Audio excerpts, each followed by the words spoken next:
Muito bem, então vamos lá. Ok, pessoal, bom dia. O nosso assunto hoje vai ser especificamente esse aqui, né? A gente vai discutir um pouco sobre a leucoencefalopatia multifocal progressiva, os achados dela em pacientes HIV positivo, né? Que é uma condição mais já conhecida há um bom tempo, né? E condições mais recentes, né? Que são os achados associados aos pacientes que fazem uso de rituximab e natalizumab. E no artigo, o objetivo do autor foi... Só um minutinho.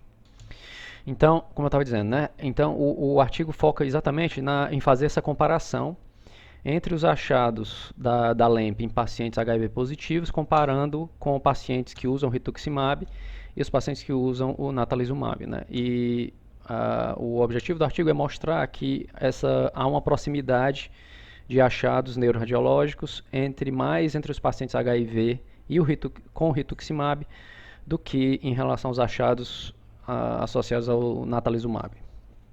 Bom, para assim, a gente começar a discussão, né, a gente tem que lembrar um pouco o que é a LEMP. Né? Bom, a LEMP é uma doença inflamatória, assim, desmielinizante progressiva, né, do sistema nervoso central. Ela é produzida por uma infecção viral latente, né, por um vírus chamado JCV, é o polioma vírus JC, chamado John Cunningham, né, que é associado à história do primeiro paciente que teve essa doença, que é uma infecção parecida com a do herpes, né? Ela é uma infecção reativada por uma falha imune, né? Aproximadamente se estima que 80% da população adulta tem esse vírus de forma dormente no corpo. E por algum motivo, alguma imunossupressão, esse vírus se torna ativo, né? Então, no caso, o caso clássico seria o HIV. Assim, esse vírus ele fica guardado no corpo, né? Nos rins, na medula óssea. Nessa forma dormente dele, porque o sistema imunológico fica sempre mantendo o vírus controlado, né, a proliferação do vírus sob controle. Porém, se houver qualquer imunossupressão, o vírus aumenta a sua proliferação. Então, o histórico é basicamente que houve um aumento grande dessa doença a partir da década de 80, obviamente por causa da epidemia do HIV, e atualmente há uma complicação emergente que está gerando mais casos de LEMP, devido às drogas imunossupressoras, né, como o natalizumab e o rituximab, que é o foco aqui da nossa discussão. Bom, os anticorpos, né, por exemplo, especificamente desse vírus, né, como do anti-JCV, são usados na estratificação de risco exatamente por conta disso, né? Ou seja, os pacientes que fazem uso de drogas imunossupressoras, né? No caso, aquelas pessoas que estão sob risco, por exemplo, pacientes com esclerose múltipla, né? Que são pacientes que fazem uso de drogas imunossupressoras, como essas que a gente está discutindo. Então, esses pacientes estão sob mais risco. Por quê? Né? No caso do natalizumab, por exemplo, né? Ele é uma droga que ele inibe a integrina alfa-4, né? Que inibe a migração de células T através da barreira hematocefálica. Então, ele cria uma espécie de barreira, ele impede que os leucócitos migrem de um lado ou de outro, né? Para o sistema nervoso ou do sistema nervoso. E como resultado, se surge uma proliferação viral no sistema nervoso, as células inflamatórias não podem entrar livremente através da barreira hematocefálica para combater a infecção. Consequentemente, você tem a doença desmielinizante inflamatória, que é a LEMP. No caso, o natalizumab, por conta disso, ele é um fator de risco, né, para a LEMP, estimado aí entre 1 a 10 mil a 1 a 100 a possibilidade, o risco aí como fator de risco. Isso dependendo de 3 fatores básicos, né? O tempo de tratamento, que o paciente está sobre o uso da droga, tratamento mais de 24 meses, por exemplo, né, seria um fator. O índice de anticorpos anti-JCV, né, que seria outro.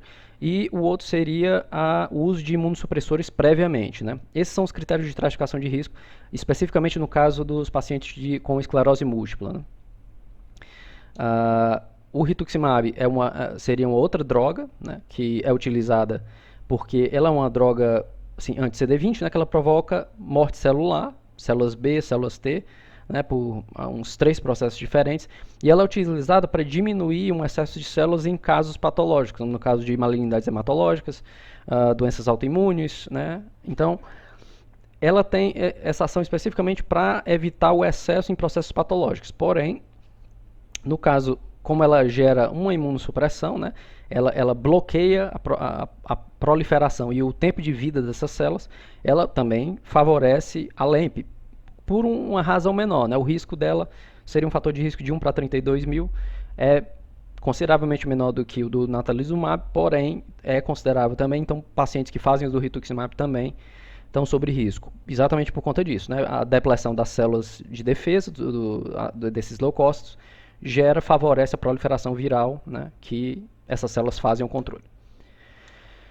Muito bem, então, especificamente, então, assim, por que isso é importante? Né? Ou seja, no caso aqui do estudo, o nosso objetivo, dada essa introdução, o nosso objetivo era avaliar especificamente a imagem, né? Ou seja, as alterações de imagem, né? E como você compara as alterações de imagem do HIV para o rituximab, para o natalizumab. Então, essa comparação toda é importante porque, nesse caso da LEMP, o diagnóstico precoce é essencial. Lembrando que essa doença não tem um tratamento específico. O tratamento para essa doença se constitui em restaurar o sistema imunológico. Você faz uma restauração do sistema imunológico. Então, se o paciente está usando uma droga, você suspende a droga. Se o paciente é HIV positivo, você faz a TARV. Né? Então, o objetivo é restaurar o sistema imunológico para, assim, tratar a doença, né? Para que o sistema imunológico trate e combata, controle o vírus, no caso. Então, a primeira coisa que a gente tem que ver, né? No caso do estudo, ele foi um estudo que ele teve um critério de seleção dos pacientes. Foi um estudo retrospectivo, né? Não cego. Foi ele pegou dados de 2008 a 2018, de 87 pacientes, né? Usou o critério da Associação Americana de Neurologia para o diagnóstico da LEMP, né? E foi um estudo multicêntrico em 14 centros. Isso foi, inclusive, algo citado como limitação do estudo, porque foram usadas máquinas diferentes, né? Protocolos de aquisição de imagens diferentes. O estudo não foi cego, né? Então, os pesquisadores que estavam vendo os grupos que estavam selecionados de que pacientes. Então, ele separou mais ou menos 32 pacientes no grupo do natalizumab, 20 do rituximab, 20 no HIV e 15 pacientes foram excluídos. Os pacientes excluídos foram aqueles que não tinham nenhuma dessas condições, que tinham LEMP por outras condições, que não o natalizumab, rituximab e o HIV. Né? Pacientes menos de 18 anos também foram excluídos. Né? Agora, pacientes que tiveram síndrome de reconstituição imune, no caso, pacientes HIV que tiveram a síndrome de reconstituição, eles não foram excluídos. Isso foi considerado como dentro do espectro do HIV, né? Por conta da reconstituição imune sendo um fator assim, esperado para o tratamento da própria doença. Né? Então, isso aí foi considerado dentro do exame. Lembrando dos critérios de estratificação de risco, que a gente já comentou, né? O risco da LEMP em uso do natalizumab, né, da esclerose múltipla, é de 1 a 100 a 1 a 10 mil, dependendo aqueles fatores que a gente já comentou. O risco, no caso do rituximab, é de 1 a 32 mil, isso foi levado em consideração, né? Dentro da revisão de literatura e dos dados do próprio estudo confirmaram isso. E a detecção precoce da LEMP pela neuroimagem é crucial, né? Como a gente já estava comentando, porque essa é uma doença de péssimo prognóstico e o único tratamento é restabelecer a imunidade. Então, você precisa do diagnóstico precoce para, assim, fazer as medidas necessárias para a recuperação da imunidade, para que o paciente se recupere e não tenha um dano, assim, uma sequela definitiva neurológica muito grave, né? Então, assim, o estudo teve esses critérios, né, de inclusão que a gente já comentou. Houve um convencionamento, né? Então, por exemplo, o local, né, ele citou, né, foi lobo frontal, lobo occipital, parietal, temporal afetado, né? A distribuição, né, ele separou entre distribuição unilobular, multilobular, no caso 2 lobos, né, ou espalhada mais de 2 lobos, né, 3 ou mais lobos, né, as fronteiras do córtex foram afetadas, né, assim, a região de transição, né, justa cortical entre a matéria branca e a matéria cinzenta, né, o aspecto da lesão foi homogêneo, foi microcístico, enfim, tudo isso foi levado em consideração como critério para o estudo, né. Aí, enfim, quais são os achados da doença, né? Os achados que a gente vai levar em consideração aqui, basicamente, assim, houveram achados clássicos, né, que foi feita uma revisão de literatura antes da avaliação dos pacientes do estudo. Nessa revisão de literatura que vocês estão vendo aqui na imagem superior à esquerda, né, foram percebidos aqueles achados clássicos, né, da apresentação para o HIV, né, e para o natalizumab, ou seja, já havia literatura especificamente para essas duas, então isso foi compilado para fazer uma comparação com o que fosse obtido nos estudos, né, e o que foi que se percebeu? No caso da ressonância, se percebe um hipossinal em T1, um hipersinal em T2 e FLAIR, um hipersinal no DWI, né? Especificamente no HIV, você pode ver um halo periférico, né, indicando a desmielinização ativa, né? No caso do HIV, um hipossinal no SWI, né, por um acúmulo de ferro em macrófagos e gliócitos, né, próximos da região em que está havendo dano gerado pelo vírus, né? E no caso do HIV, não há assim, uma contrastação, né, muito intensa, né? Quase todos os casos não há realce de contraste no caso do HIV, né, para os achados. E onde foi isso? Né? Se vê isso nas fibras U subcorticais, né, as lesões nas regiões, na região branca justa cortical. Essa é a localização que geralmente se vê no caso do HIV. E a maioria dos casos não há efeito de massa, né? Ou então um pequeno efeito de massa. No caso aqui, essa imagem aqui é só ilustrativa, que é o que ele coloca isso especificamente, que é uma sequência de SWI, que ele mostra os pacientes diagnosticados com a LEMP já, né, que alguns pacientes do estudo diagnosticados com a LEMP, e você vê esse hipossinal linear aí, né, na junção córtico-subcortical adjacente, né, as lesões desmielinizantes aí da LEMP, né, no caso especificamente. Ok, aí quais foram os achados, né? Bom,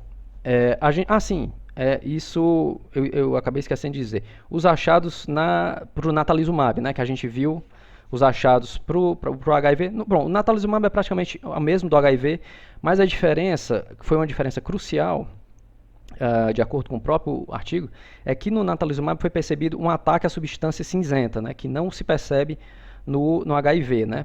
Também não há um respeito à borda da substância branca com a cinzenta, né? As lesões são eminentemente definidas, né? Com as suas margens bem definidas na substância cinzenta, mal definidas na substância branca, né? O local é o mesmo local afetado no HIV e mais regiões corticais, né? Com distribuições perivasculares, num achado típico que a gente vai ver, chamado sinal da Via Láctea, né? Que é uma formação microcística pontuada, né? Micronodular, adjacente às lesões principais. Agora, aqui, esse gráfico que vocês estão vendo, são gráfico de todos os achados de todos os pacientes do estudo, né? Então, esse é um gráfico, assim, uma tabela bastante extensa, né? Essas duas tabelas aqui, uma é comparativa e a outra de achados absolutos. Isso aqui é importante, pessoal, porque claro que a gente não vai discutir tudo, né? Então a gente ficaria aqui o dia todo. Mas a gente vai discutir as principais, né? Aquelas consideradas de mais cunho inflamatório, que era o foco do artigo, porque esse cunho inflamatório é a relação principal biológica de imagem que os autores do artigo fazem para defender a teoria deles, né? Que há uma sobreposição inflamatória entre essas condições, gerando uma espécie de guia para o diagnóstico de imagem. Então, no caso, né, a gente vê aqui o quê? A gente vê o achado da localização, né, nessa tabela da esquerda, pessoal. Um achado da localização, né, a gente vê aqui, né, as regiões supratentorial, infratentorial, aqui o córtex afetado, né, gânglios da base, tálamo comum, né, corpo caloso, cerebelo, enfim. Aí ele cita alterações específicas, né, como a definição de margens e bordas entre a substância branca e a substância cinzenta, né. O realce no T2 FLAIR, né, que é, como a gente viu classicamente, é um hipersinal, né. O sinal microcístico, né, que é aquele sinal que a gente viu chamado, né, de sinal da Via Láctea, né, que a gente vai ver mais especificamente, microcístico pontuado. Você tem aqui o SWI, né, um hipossinal no DWI, um hipersinal para todos os achados, o ADC, enfim, complementando o DWI aqui, né, e os sinais de contraste. Então, tudo isso aqui, o que é que a gente vai discutir especificamente? Bom, em relação às lesões, né, a localização da lesão, essa questão aqui, que vocês estão vendo bem aqui. Tá todo mundo vendo o meu cursor aqui, né? Apontando aqui? Ainda não. Não? Não. Então beleza. Então, caramba, deixa pra lá. Então vamos lá. Bom, quando você vê nessa tabela à esquerda aqui, pessoal, vocês veem que tem localização, né? Mais à esquerda, nos achados da ressonância. Tem localização. A segunda porção depois de localização é bordas aqui, né? Que vocês veem edges aqui, bordas. Então, nessa região de bordas, ele tem duas características aqui que são muito bem definidas para o natalizumab, que diferencia bem o natalizumab do rituximab e do HIV, que é a mal definição, a primeira que vocês estão vendo aqui, mal definição na substância branca, né, que mostra aqui, por exemplo, o natalizumab 100%, ou seja, todos os pacientes apresentaram isso do natalizumab, né. Vocês veem 35% ao lado do rituximab e 96% do HIV, né. Essa primeira e a última dessa seção, pessoal, de bordas, que é a boa definição de margens na substância cinzenta, que vocês veem 93,8% para o natalizumab, 85% para o rituximab e 55% para o HIV. Então, isso aqui é um dos fatos que ele chama a atenção no artigo, que é uma coisa que define uma separação inflamatória entre o natalizumab e os grupos do rituximab e do HIV. Por quê? Porque agora vocês vêm para a mesma região de bordas, para a tabela direita, né? E você compara, e você vê aqui, a tabela direita é só uma tabela comparativa, certo? De diferença que você vê entre a quantidade de achados em um grupo em relação ao outro. Então aqui você vê os grupos comparados, né? Natalizumab versus rituximab, natalizumab versus HIV e rituximab HIV. Então, comparativamente, nessa porção aqui, vocês veem que a má definição na substância branca, ela possui uma grande diferenciação entre o natalizumab e o rituximab, porque são os menores números, viu, pessoal? Os menores, aqui é 0,81, já perde significância estatística. Então, são os números menores aqui. Então, aqui, menor que 0,01, menor que 0,01. Então, esses aqui são significantes. Então, a gente vê basicamente uma diferenciação entre o natalizumab e o rituximab, né? Rituximab HIV, e depois na definição aqui, na boa definição, nas margens bem definidas na substância cinzenta, você vê a definição entre o natalizumab e o HIV. Ou seja, o argumento como a gente vai ver depois, né, que essa definição de bordas, né, ela é algo que não está exatamente dentro dos critérios que é colocado no artigo, né, mas as demais estão, né? Quais são as demais, né? Essa aqui, que é um critério basicamente de imunossupressão, né, pessoal? Esse critério que ele quer utilizar para explicar as alterações de imagem. Isso aqui a gente vai ver no final, isso aqui é um dos fatores que ele cita que não estaria muito bem explicado do ponto de vista imunológico. Porém, os demais fatores, né, que ele cita, por exemplo, o hipersinal microcístico, né, esse aqui, né, vocês podem ver isso aqui na parte de T2 flare, né, na seção T2 flare nas duas tabelas. Você vê na tabela à esquerda T2 flare, você tem o hipersinal, né, que todos apresentam, vocês podem ver claramente, né, 96,8% NAT, 100% Ritux e 100% HIV, todos apresentam esse hipersinal, isso é a característica principal dessa doença, né, qualquer causa subjacente que seja. E você tem esse hipersinal microcístico, que é o sinal da Via Láctea, né, que ele chama. Que você já vê que há uma diferenciação considerável aqui, o natalizumab apresentando a maior porção, 51,6%, contra 5% do rituximab e contra 30% do HIV. O HIV é um pouco mais, mas ainda assim o natalizumab é a maior porção. Essa aqui e a relação de contraste, né, como estão relacionadas, né, esse hipersinal microcístico e a relação de contraste estão associados à atividade inflamatória, certo? Ele argumenta que isso tem a ver com a imunossupressão, porque a imunossupressão é naturalmente inversamente proporcional à resposta inflamatória orgânica, né? Então, o que é que acontece? Nesse caso aqui, esse aqui é o sinal da Via Láctea, né? Esse sinal hipersinal microcístico, né? Em T2 flare.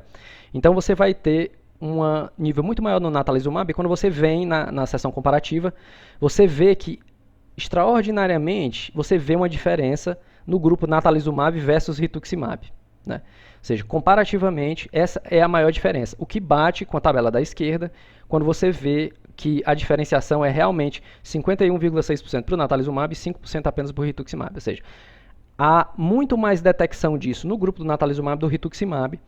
E isso é um dos argumentos que o artigo coloca, porque no grupo do natalizumab você tem mais processo inflamatório e, portanto, menos inflamação, que é algo que ele cita em seguida como estando diretamente associado aos níveis de CD4, células CD4, T e CD8, né, em cada grupo que a gente vai ver.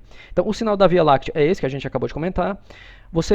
Outro fator interessante aqui, importante, é o DWI. Se vocês verem aqui nas duas tabelas, o DWI à esquerda, o hipersinal é comum a todos, né? Todos apresentam hipersinal.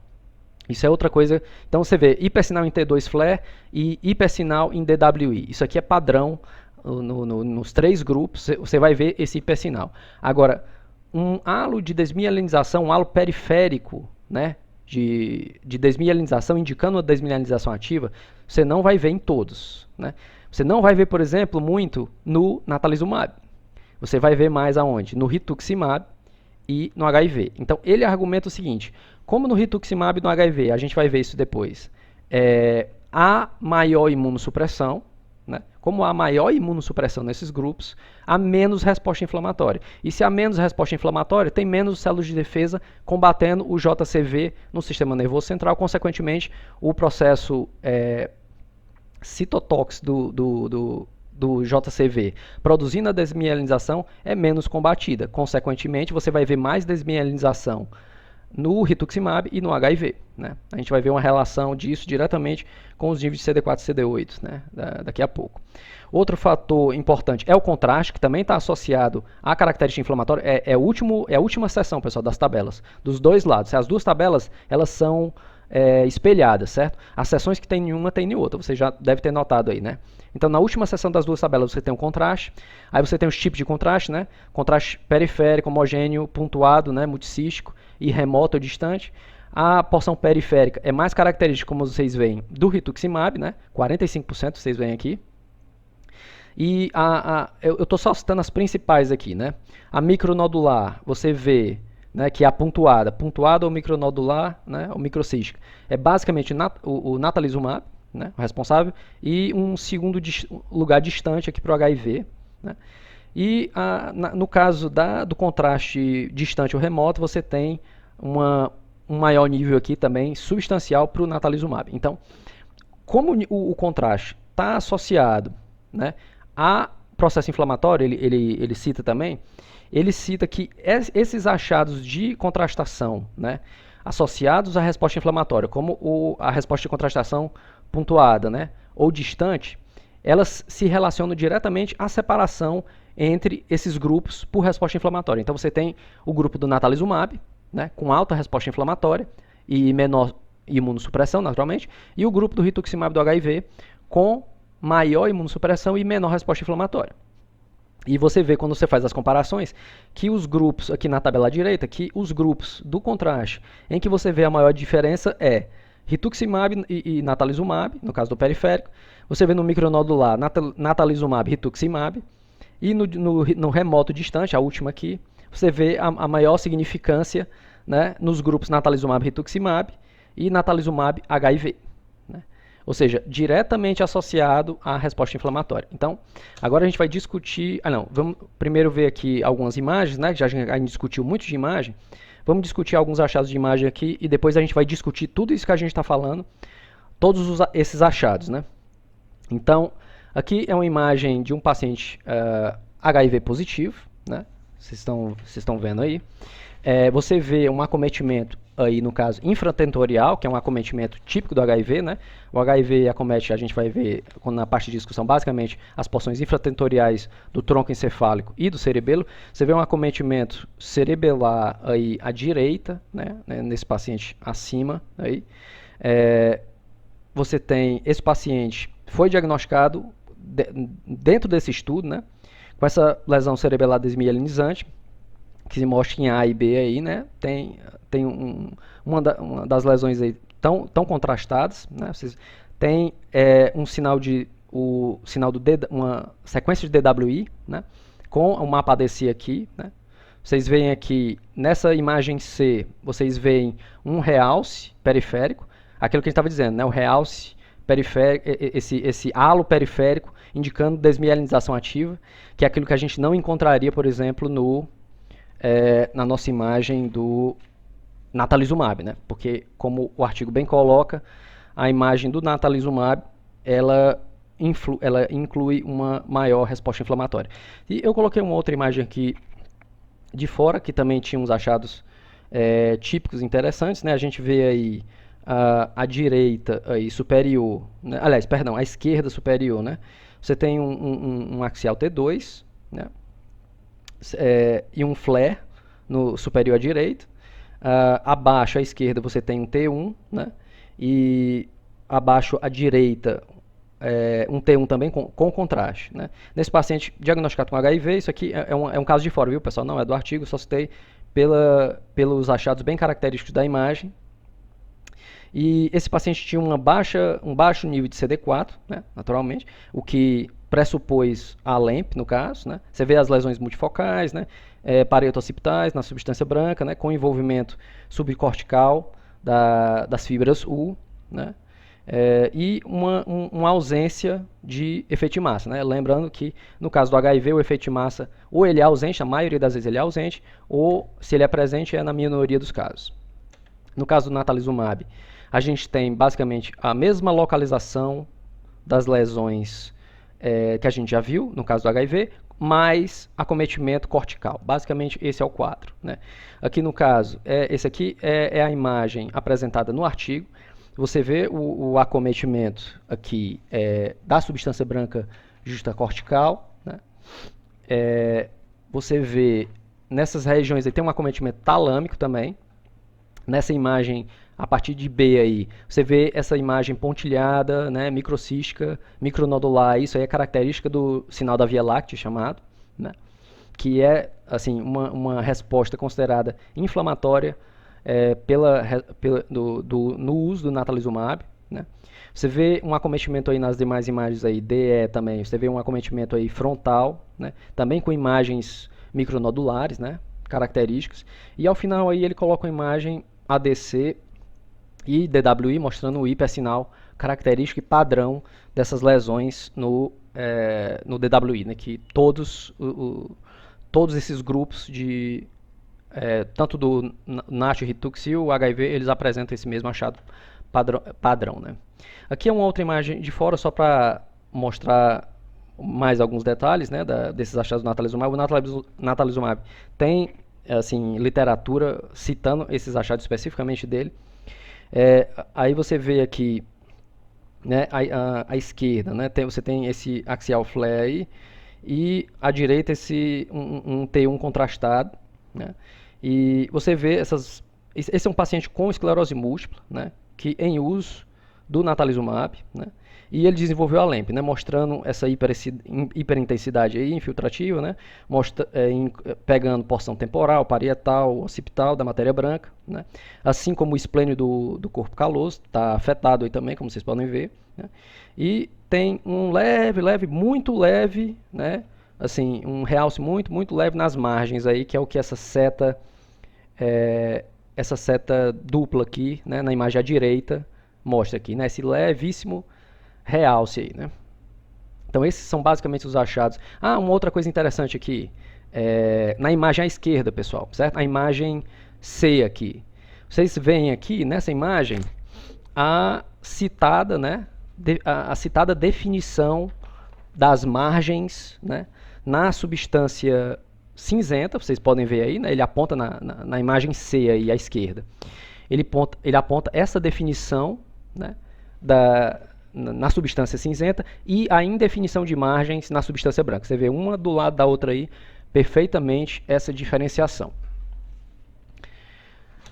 E, finalmente, para o rituximab, né, a gente vê assim, várias lesões, né, aí no caso esse aí é um dos pacientes do artigo, né, que apresentou, assim, avaliado para LEMP, né, e você vê várias áreas supratentoriais, justacorticais de lesão, bilateralmente, que é também uma característica, né, desse tipo da LAMP, assimétricas, né?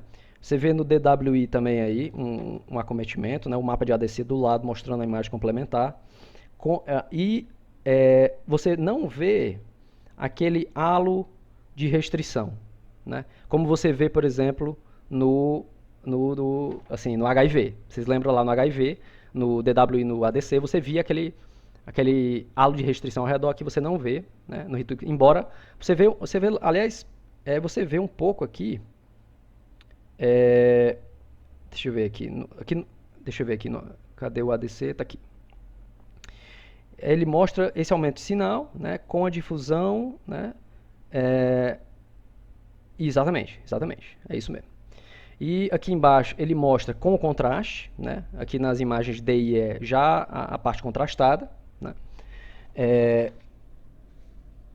correspondendo ao mesmo paciente aqui. Vocês veem na imagem E a linha, uma linha de definição do contraste ao redor aqui periférica, né, da contrastação periférica, que é característica do Rituximab, como a gente viu lá naquelas tabelas.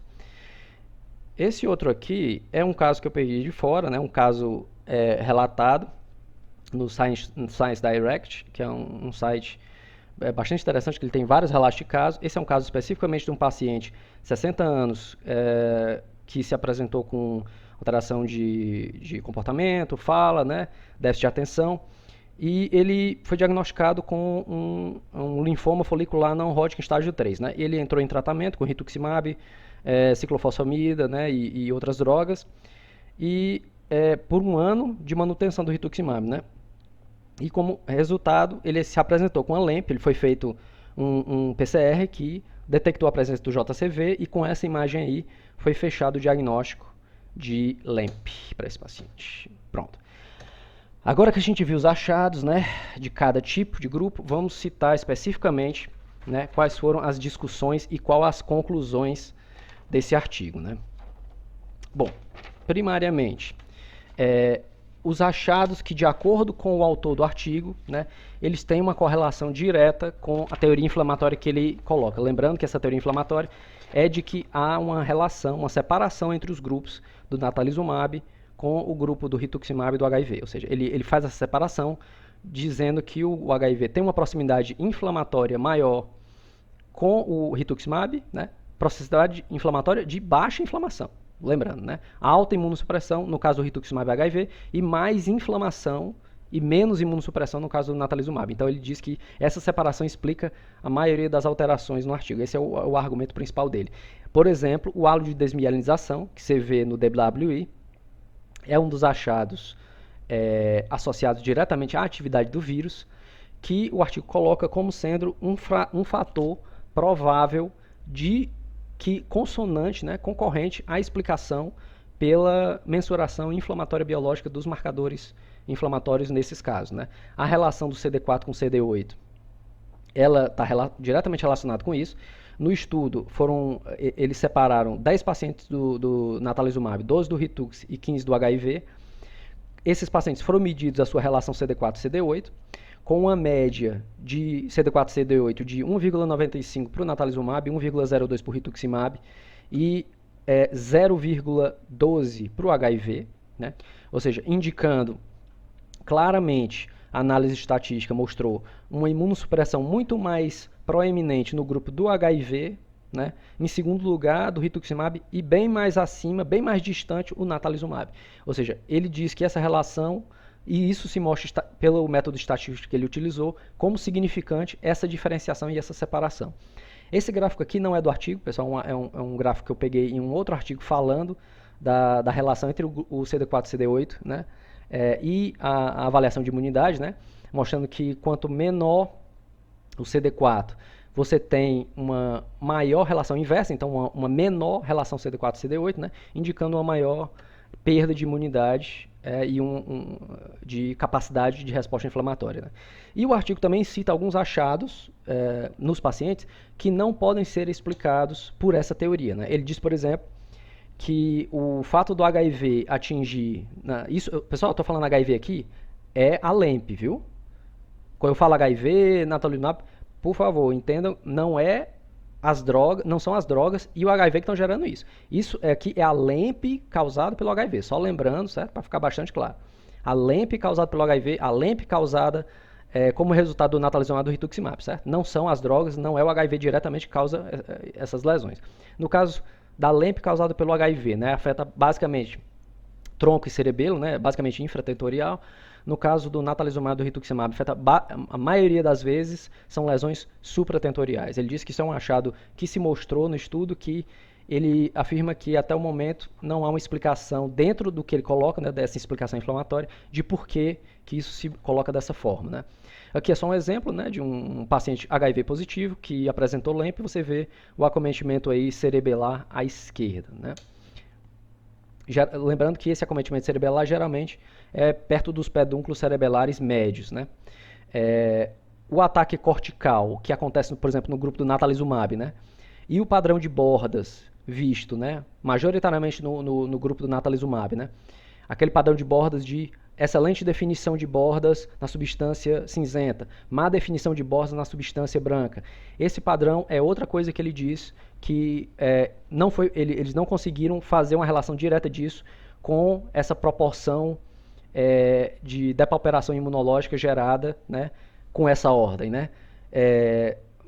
Maior depauperação imunológica, empobrecimento imunológico no HIV e o rituximab, e uma bem menor no natalizumab, né? Essas são as duas condições que ele não conseguiu explicar baseado nisso.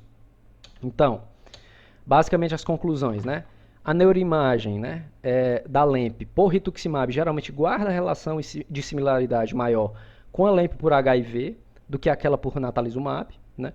E essas similaridades mostram uma relação direta com o nível de imunossupressão observado em cada grupo mensurado através da relação CD4-CD8, ou seja, é o que no artigo todo ele cita, né, que é o objetivo, inclusive é o objetivo do artigo, embora ele diz que no começo do artigo, aliás, no começo do estudo, né, o objetivo deles era só avaliar as diferenças de imagem entre HIV, rituximab e natalizumab, mas ao longo do estudo eles perceberam que havia esse agrupamento dos achados, né, e da relação inflamatória com a contagem CD4 e CD8 com o rituximab e o HIV em separação ao que se observa no natalizumab. Obrigado. E é isso.